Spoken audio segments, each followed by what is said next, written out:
રામ રામ ને હર હર મહાદેવ ને આ મારા હાથમાં શું જંત્ર છે જરીક કમેન્ટ કરીને કહેજો મને તમે ને ખબર હોય તો। અને આ આપણે જુઓ તાવણ કરવા મેળી દીધો ચૂલા ઉપર, ગેસ માથે ના મેલાય ને ગેસ ઘણું ભરી જાય એટલે ચૂલા માથે તાવણ કરી નાખ્યો। સગડી મારી બગડી ગઈ છે, નકાત સગડી માથે જ તાવણ કરતી। અને પછી પાયલને ગુવારનું શાક વઘારવાનું છે, તો લહણ ને મીઠું ને બધું ખાંડણીમાં કૂટી નાખ્યું છે। અને પછી હવે એમાં નાખશે મરચાં, હળદર, ધાણા, જીરું બધું નાખી અને આવી રીતના ગુવારનું શાક વઘારવાનું છે આપણે દેશી તરીકાથી। આમ બીજો કાંઈ ના નાખે, ખાલી ચટણી જ નાખીએ। ઘણા નાખે સિંગા દાણા નાખે ને ઉ નાખે તે નાખે ને આપણે એવું કાંઈ નહીં, આપણે સાદું સિમ્પલ જેવો ગુવારનું શાક વઘારી નાખ્યું છે।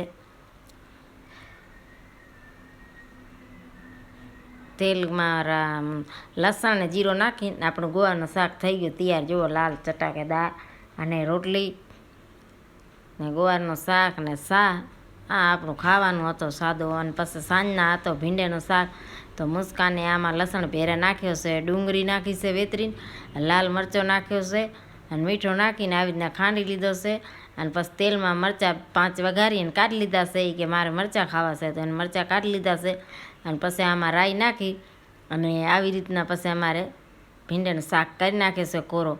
તો સાંજનો હતો મેન્યુ આ આપણું, તો ખીચડી ને ભીંડાનું શાક અને રોટલી જો આવી રીતના શેકવાના અંદર, કોઈ એમને એમ શેકીએ ને કાઢી લેવા બીજી તપેલીમાં ઉથલાવે।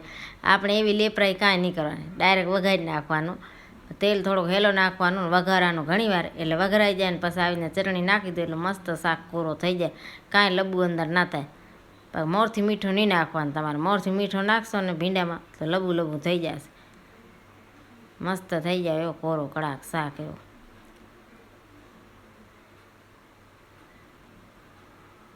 આવો મસ્ત શાક કરી મુસ્કાન બેન કેવો બન્યો છે, મેં તો સારો બન્યો છે કીધું। જો એક લબુ નથી અને વિડીયોને લાઈક શેર ને સબસ્ક્રાઈબ કરી દેવાનું। સબસ્ક્રાઈબ કર્યામાં કાંઈ આપણે પૈસા પડતા નથી, સબસ્ક્રાઈબ નથી કરતા, નથી તમે શેર કરતા।